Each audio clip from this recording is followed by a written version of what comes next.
All right, hi guys. Corbin is here. Um, Wanted to make just a kind of review of 2024 and the hobby plan for 2025. So 2024, I think I did pretty well hobby wise, given I it's kind of a chaotic year for me in my real life for a number of reasons. Uh, some good and some not so good, but anyway. Uh, but I did manage to get the uh, Battle of Satsura project finished, so I'm pretty happy about that. Would like to run that game again sometime soon. I wasn't able to attend a convention, unfortunately, but hopefully I can do that this year. Sometime would be nice if there's a local convention or something. Um, yeah, that would be good. And now I have my Ottoman collection in 15 millimeter and my Polish collection in 15 millimeter are, I think, big enough that I could do a few different battles with that, or maybe even just like kind of a fictional battle at a convention. Um, yeah, but I'd say that's good. But the project for 2025 that I started uh, late last year was to start doing Tamerlane's army. Now, for the Battle of Ankara 1402. Now, this is a game, something I've wanted to do pretty much since I started the channel. When I was mostly doing 28 millimeter, and at the time and before I kind of switched my focus to doing 15 millimeter, it was always kind of hard to do that. I think in 28, just because of the cost of the figures. There are 28 millimeter Timurids, and of course there's many, and thankfully now there's many 28 millimeter Ottoman options. And just say briefly that I think for 28 millimeter the assault group range is the best. Anyway, if you're in the market for some 28 millimeter Ottomans. But I think with my doing it in 15 millimeter, will make the project a lot more manageable, and I think also better to kind of get the scale of the battle better represented a little bit, because Tamerlane or Timur brought um, like a huge army. We don't know. There's like some really ridiculous numbers from there's like a German witness that gives like he had like 1 million men, something like that. But probably more just like he had a lot. I mean, it probably wouldn't be unrealistic to say anywhere from 60 to 100,000, including the baggage and all that stuff, and kind of the support troops. But at any rate, he had a lot of troops, and then he had the Anatolian Turkomans that defected from Sultan Bayezid to fight with him. So he had a lot of troops. But kind of a good thing and a bad thing is that in terms of building the army, there's not a lot of precise information about the kinds of troops that Tamerlane had. So good in the sense that I can use a lot of different types of figures that will be close enough to what maybe he had. Now, we do know from like images like what the actual kind of like core Timurid troops looked like, with like the lamellar armor and that kind of thing, but presumably he had other troops that he picked up along the way with his armies. And I think I'm looking at the Blue Moon Crusades range, because they have a good selection of both Islamic troops. So I'm thinking of using a lot of those to be more of like the generic kind of horse archers, and then the Khorasan, like actual Timurid range, I'll use those to build out like the Chagatai Ulus kind of troops that were where Timur originated from in Central Asia. But I think having a mix of things will be good and kind of capture this kind of big army, kind of like Alexander the Great, right? Like he moves east and then he picks up different kinds of troops along the way, but then he's got like the core kind of Greek army as he moves. As he conquers Iran and then he goes into India. Anyway, probably a lot of you know Alexander better than I do, but anyway, that's kind of the main idea of one of these big kind of imperial armies. Tamerlane in a way is kind of like the last conqueror of antiquity, or kind of like that. I mean, interesting kind of a legacy because his dynasty doesn't survive directly, but he is very important in, I think, the late medieval period. He can be seen as like a sort of endpoint to certain patterns in kind of world history, and then a beginning of other patterns. But anyway, I'm kind of getting away from the main point of building the army. So looking at the Blue Moon Crusades range, I think that'll be good because I'm looking at right now. I'm looking at like they have the Ghulam heavy cavalry, and they have like some plain horse archers, because you can never, these kinds of armies, I think you can never have too many horse archers, and plus a lot of those miniatures are really versatile. You can use them for Seljuks, that kind of thing.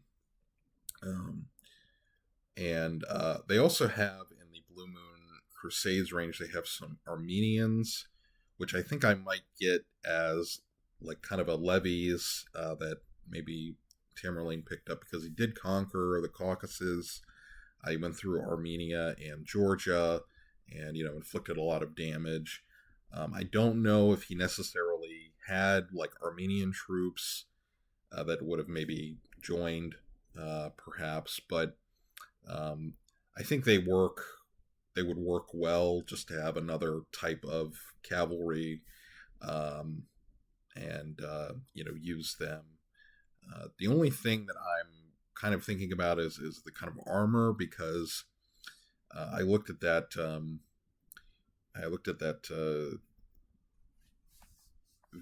I made that video I think last month or a couple months ago, looking at this Timurid Shahnameh that has some military pictures of troops and armor, and I think the medieval Turkic type miniatures should work fine for like the additional types of fighters in Tamerlane's army, just because it's in that they're depicted mostly wearing kind of the male with the Turkic kind of helmet, and then like a kaftan over top, or or just the male coat, and the van braces and leg armor. So I think that should work, and I think the armor should be okay. I try to not have too many like anachronisms in these miniature armies, which but in cases like with Tamerlane, where we just don't have a lot of information, I think I can do a little bit of artistic license here, just because they're miniature soldiers, but I guess on a deeper level, I would like to try to get it right, because to honor the history and present the history as accurately as we can in this hobby. So that should take most of this year, I think, to get the core forces built up. I mean, the other thing with in my situation is just budgeting things out, and that's where I think the Blue Moon figures will come in handy, because in each of those packs that they sell, you can get a lot. Even the cavalry, you get like a pretty decent amount of cavalry in each pack. So I think that's why they'll be good. And then, of course, like I said, going to keep using the Coruscant because I think in terms of quality and then the ranges, they're my favorite. Just yeah. Anyway, so I think that'll be good. And then for the Ottoman side of that battle, I don't need to do a ton of new Ottoman units for that, but I will need to get some earlier style Janissaries and earlier style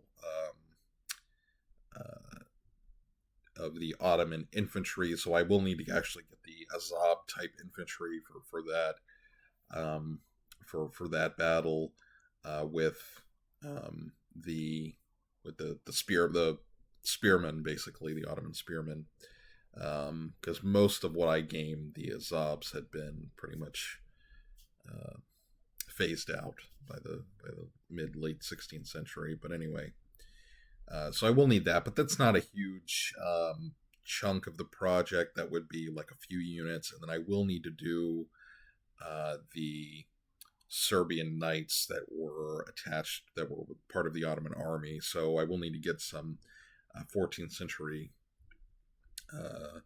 knights in the armor appropriate for that, or yeah, late 14th, early 15th century type knights, mounted cavalry. That's another one where I don't think there's a ton of detail, so I may do a mix, have some mounted, and then perhaps maybe also some like foot knights, and then maybe even some like peasant infantry to go with the Serbian kind of contingent,